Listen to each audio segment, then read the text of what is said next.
be that things have changed. DBS is now the role model for the Korean banks. And I find it impossible to separate the rise of Singapore and the rise of DBS. And yet the first times I caught up with you after you took on the job, you had concerns. It was a very sleepy and bureaucratic bank. How did you transform this bank? And did it evolve in the way you had hoped? Yeah. So, Henny, first of all, I think what your premise is correct. It's very hard to divorce the success DBS has enjoyed from the positioning and success of Singapore itself. So let me start there. Singapore has naturally benefited from mega trends. It continues to be a great entrepot for trade. But in recent years, it also focused on working itself into being a significant commodities hub. It's the second largest commodities hub in the world, whether it's for energy or for metals or for mining, the whole shebang. And this is driven by the government's focus on building a global traders program, bringing the biggest traders in the world, the traffickers, etc., to set up headquarters, regional or global headquarters in Singapore. Now, that obviously helps facilitate what a bank like us can do. You can ride on that. And we did do that. We built out a transaction banking business, which focused on the trade flows, which focused on the treasury centers, the procurement centers, the invoicing centers, the movement of cash and money. And we could only do that because Singapore was well positioned and was focused on the same things as well. A second big thing, Singapore positioned itself as an entrepot or a hub for capital flows. If you look at the asset management industry or the total asset management AUMs in the country, they're about $5 trillion now. And you could argue they're number 2, number 3 in the world, somewhere there. But that, again, allowed us to build a business on the back of that. We built a first-class private banking franchise. We weren't in the top 30 in Asia. Today, we're number 3 in AUMs. Again, there is this whole synergistic linkage between what the country was seeking to do and therefore what we could do as a bank to be able to drive that. Third example of this is obviously the risk management and foreign exchange activities. This goes back longer, but Singapore is one of the largest, I think it's number 2 or number 3 FX center in the world, $1 trillion a day. That allowed us to build capabilities in risk management, not just G7, but non-delivery forwards, local currency, risk management, and so on. So to a large extent, it's very hard to delink our successes from what Singapore did. But I will hasten to add the 2 or 3 things we did, which allowed us to supercharge ourselves. Number one, we focused on the big countries and big flows in Asia to make sure that we could be part of the origination and we could get mind share. And unlike a lot of people who went inch deep, mile wide and built a lot of small presences all over, we decided to try and link North Asia with Southeast Asia and South Asia, because our view was that that's where the big flows would reside. And so we chose 3 or 4 big markets to focus on.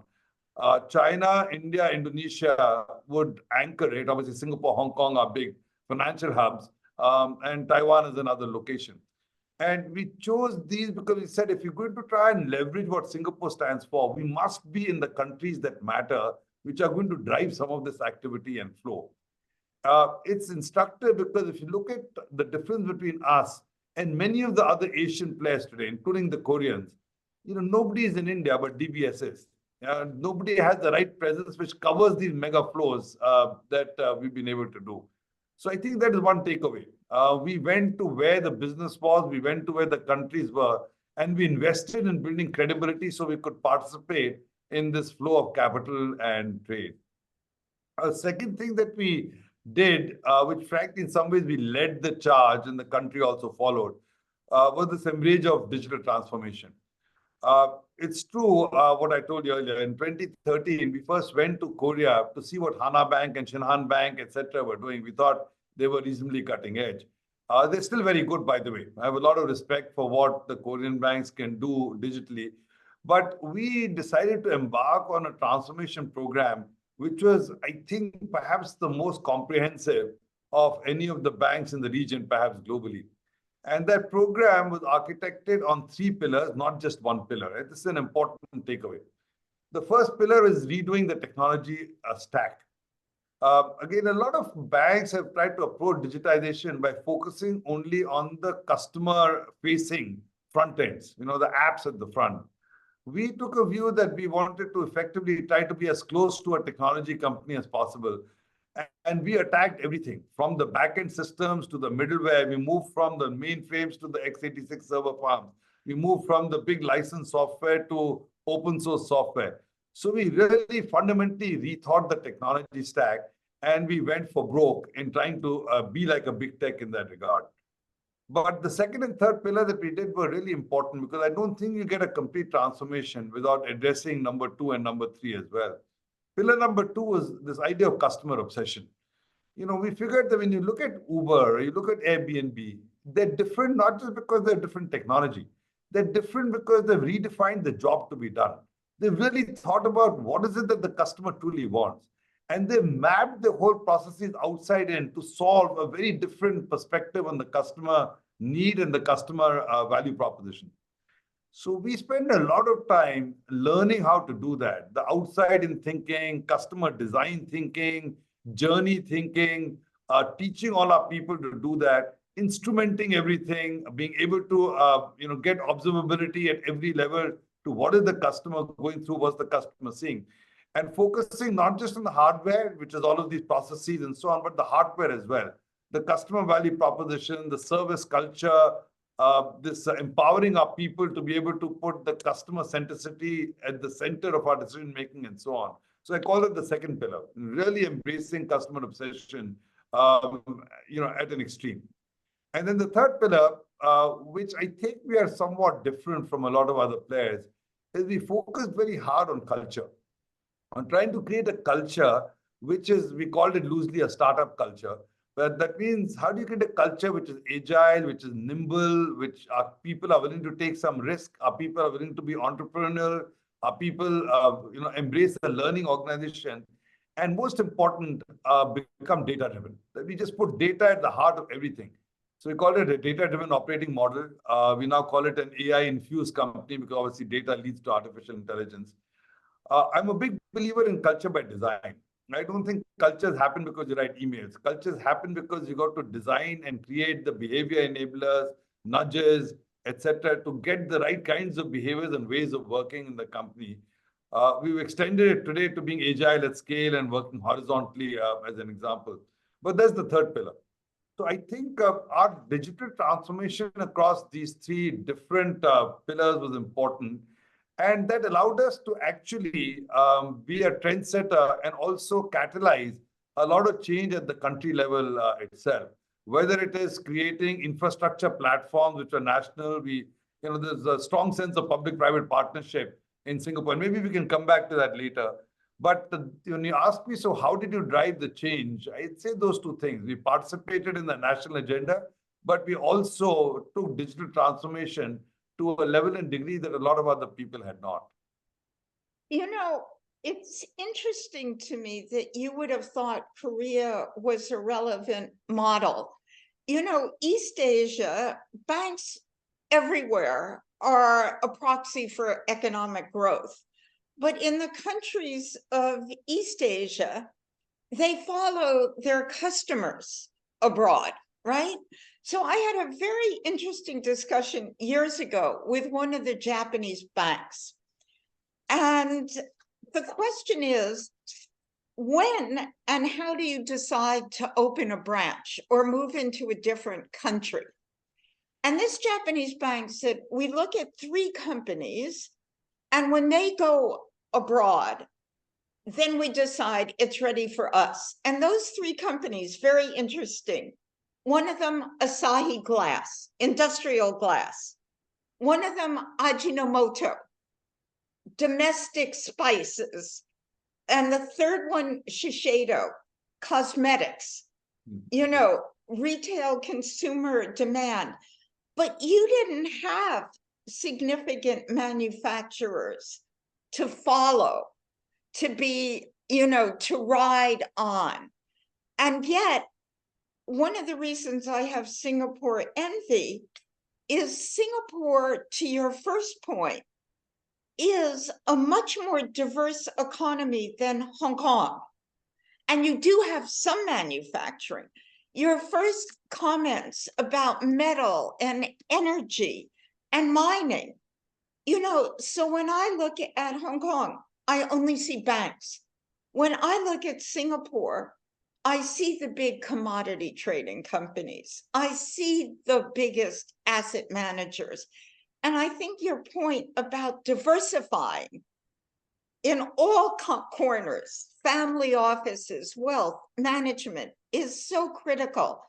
But I wanted to come back to your point on talent, because you inherited an organization whose DNA was so bureaucratic, and you transformed that into a very entrepreneurial culture.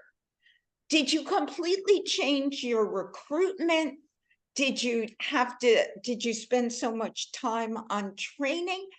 How did you achieve the kind of human capital and talent and entrepreneurship that you have today? Especially in a world where you have so many fintech companies saying banks are no longer entrepreneurial. No one says that about DBS. Talk to me about the talent. So we followed a dual path. One part of that was what you were alluding to, the kind of people we were willing to bring on, the recruitment strategy we had, and the way we brought people on. And I'll come back to talk about that in a minute. But I want to start with the other path first, and that was our commitment to reskill and retrain our workforce to being a very different kind of workforce. Very early, we took the view that everybody can change. And this is quite important. This is a time when people said that legacy companies, we have old fogies, we will always lose to the people in torn jeans working in a garage. You need very different kind of people. And at that point in time, my basic insight was all of us are changing in our personal lives. Whether you're 40 or 50 or 60, who doesn't have a smartphone, who's not doing the booking online, who's not doing the banking online, who's not doing the shopping online? If all of us can change in our personal lives, then what makes us think that we cannot change in our professional lives? So the difference and answer is not that the human brain can't change. The answer can only be that the environment doesn't let you do in your professional life what the environment lets you do in your personal life. So we started unbundling what is it in the environment, which is a challenge. And we boiled it down to two things.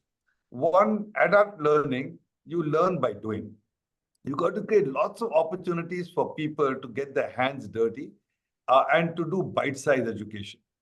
The second thing is that people are a lot more fearful in the professional environment. The price of making a mistake is too high. You'll get reprimanded, your bonus will go, you lose your job. So the risk barrier is very high. And so we reasoned if you can create artifices that allow people to learn by doing, to gamify learning, to create hackathons, to create a whole bunch of opportunities to show people, hey, this is doable and you can do it, that would help. And second, we got to lower the bar on risk-taking, on being entrepreneurial and saying it's okay to try. And if you try, then we will actually recognize you for it. We created awards like Dare to Fail Award. And we recognized and made heroes of people who had failed in trying to get to a good customer outcome. In the process of doing all that, I think we fundamentally changed the culture and capabilities of our people. We obviously helped them with a lot of bite-sized training. We helped them with internal mobility programs. We helped them to actually move from point A to point B to point out what skills they needed and what training they could get, et cetera, et cetera. The time when we had to reduce our branch headcount by 1,600, we identified each of those people, and then we helped to reskill them so they could find alternate jobs in the company. So we spent a lot of time building internal talent. And I'm so proud that today, all of our work in AI and data is driven by the old timers. My HR head is a 58-year-old lady. She drives AI in our recruitment and mobility practice. My marketing, some of the world's most clever marketing on social media and using videos, is done by my marketing head, who's also a 60-year-old lady. None of these are techies, but they've been able to make a change happen. Let's talk by the- about tech in the last 5 minutes that we have. Because it seems to me that, and we've talked about this over the years, Piyush, where you said it can't be incremental and we have to infuse the whole bank. And it has to be transformative, not incremental. How difficult is that? Because when I talk to so many banks, I understand why previous bankers like an Axel Weber or a Vikram Pundit have gone over to the fintech side. Because how did you infuse technology everywhere and not just make it incremental? So, Henry, my basic belief is you got to have a conviction that technology is the business, right? And so if you go and look at anything, I mean, there's no business without technology today.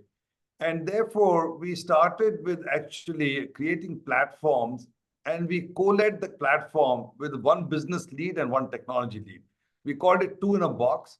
And every business in the bank, we created 32 platforms, and a tech and a business person co-led it with shared KPIs and shared goals. To do that, we had to do a lot of cross-training. Train the tech people on business and train the business people on tech. Once you do that, you give technology a voice across everything. So technology is no longer at the back of the bus. Technology moves to being a co-driver of the bus. And then you empower these teams of 2, the 2 in a box leadership. You give them budgets and say, okay, it's up to you to prioritize and figure how you're going to be able to use technology to solve real problems. You teach everybody journey thinking. You teach everybody how to experiment. But most of all, you empower people to be able to leverage the new technology stack you've created to create great customer outcomes. And that's the only way to do it. You have to have a central team which is making the big changes, but you've got to socialize it in the system by pushing it out to the coalface. I referred earlier to agile at scale, managing through journeys. Today, we're running at least 160 journeys in the bank. Each journey is led by a performance cell.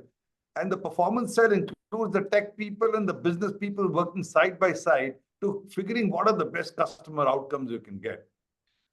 Even in writing up a quick mention on data. If you really want to transform, data is imperative.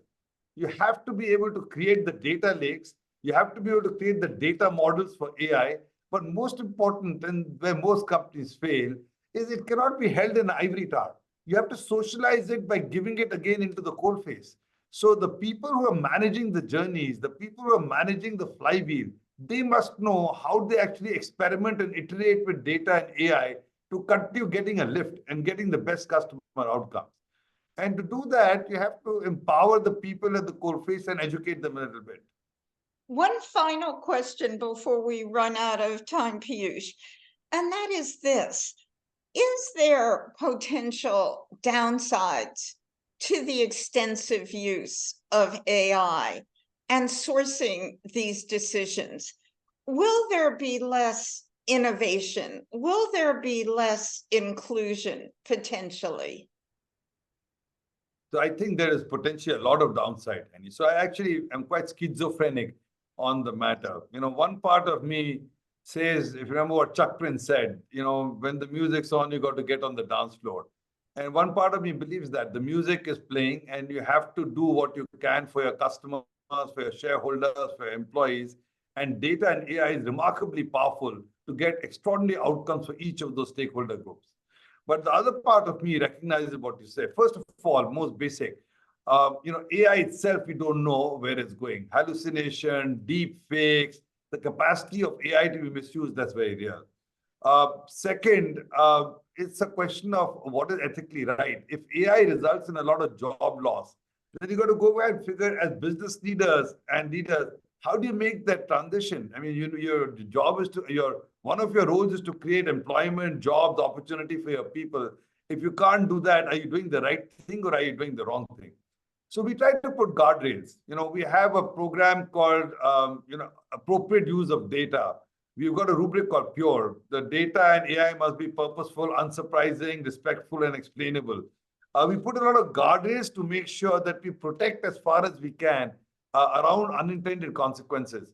But believe you me, it's the one thing that keeps worrying me the whole time. You know, you've got to sort of operate at two paces.